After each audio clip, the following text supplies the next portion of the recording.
今年的君子兰已经开了第一枝花。去年曾经拍过君子兰，所以呢也有花友问关于君子兰的问题。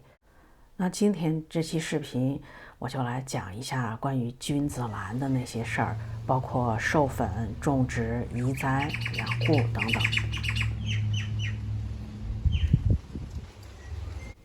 先来看一下它的养护环境，是在一棵大树下面，树后的篱笆正好是在北面，挡住了正北的阳光。在悉尼北边是阳面。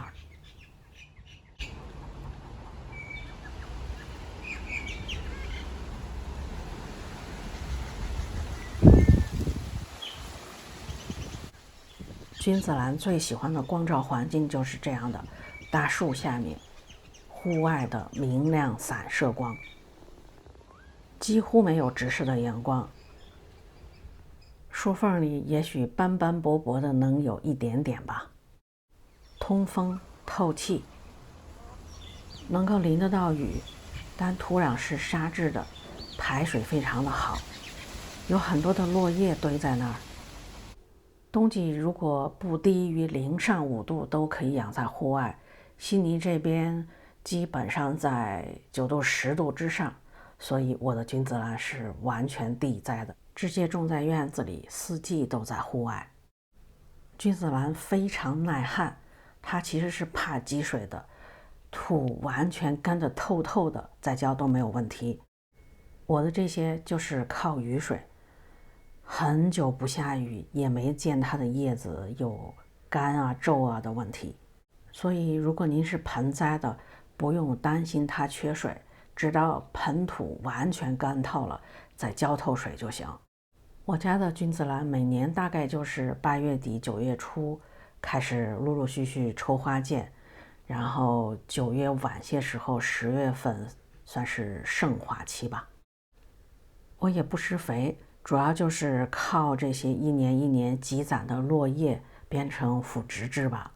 如果是养在盆里，多少还是给它一些肥，但是不需要太多，我觉得。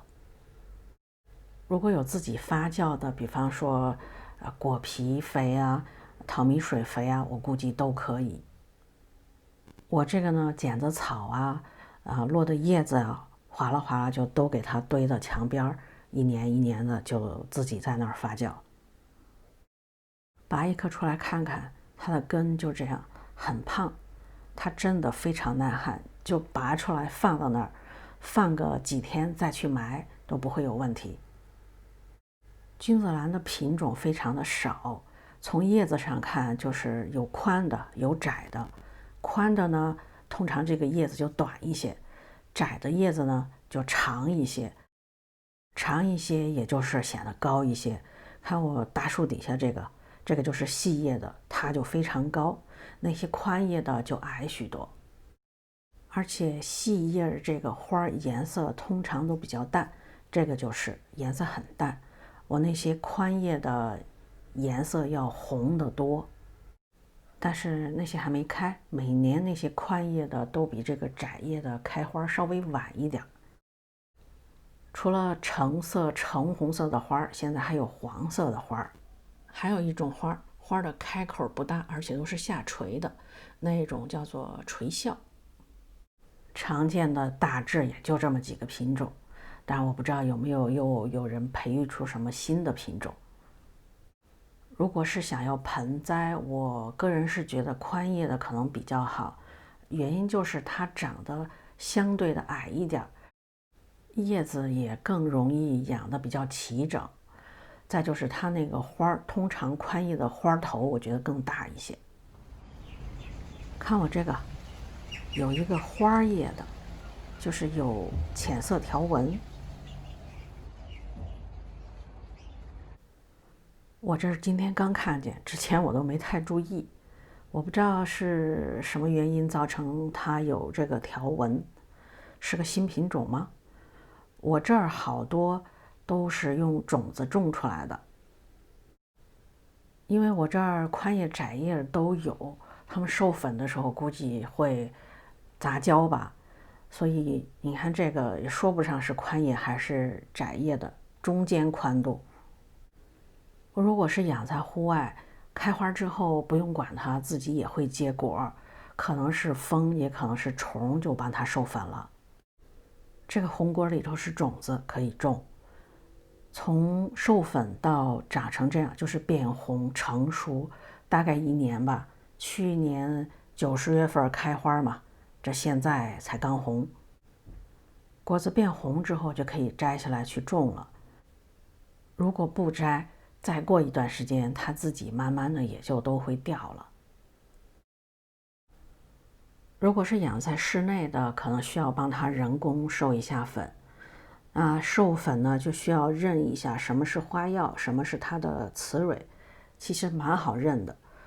只有一根的这个，头上还分3个小叉，这个就是它的雌蕊，剩下的那是6个吧，就是它的雄蕊。变黄的这个呢，就是打开了，花药已经出来了，可以授粉了。这6个雄蕊有白有黄，白色的就是还没成熟，还没有打开呢，暂时不能用，一定要等它打开露出黄色的花粉才可以用。给它做人工授粉，如果想要优雅一点，那就找个毛笔刷一刷那个黄色的花药，能看到吧？有好多花药已经飞出来了，搞不好已经有些落到那个雌蕊上了。但是我们还是再拿毛笔去碰一碰它的这个雄蕊，那就有花粉粘上去了。授粉的时候呢，既可以自花授粉，也可以异花授粉。如果用相同品种的花授粉，那结出来的种子就还是这个品种。如果用不同品种的授粉，就可能出来杂交的品种。不论是自花授粉还是异花授粉，授粉的方式都是一样的。我养在户外的这些，最开始的时候，其实我也给他们做过人工授粉，但是就没有这么优雅了。我就这样掐一个花药下来，直接拿这个花药去碰一碰它的雌蕊就好了。但后来我就不管了，因为已经觉得种差不多了，不想再种了。但是它依然每年还是会结不少果子的，我也就由着它自生自灭了。有时候它自己落到草地上，没注意还能在草地上发个芽什么的。到君子兰附近的土里找找，就总能找到一些小的君子兰，应该就是种子落下去自己长的。所以种君子兰其实就这么简单，丢到土里它自己就能发芽。但是今天我们优雅一点，我揪一些种种到花盆里。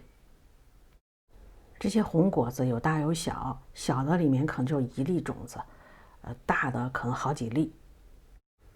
就这么随意的放在这儿其实就行，但是我想了想，还是把其中的几个给捏破了。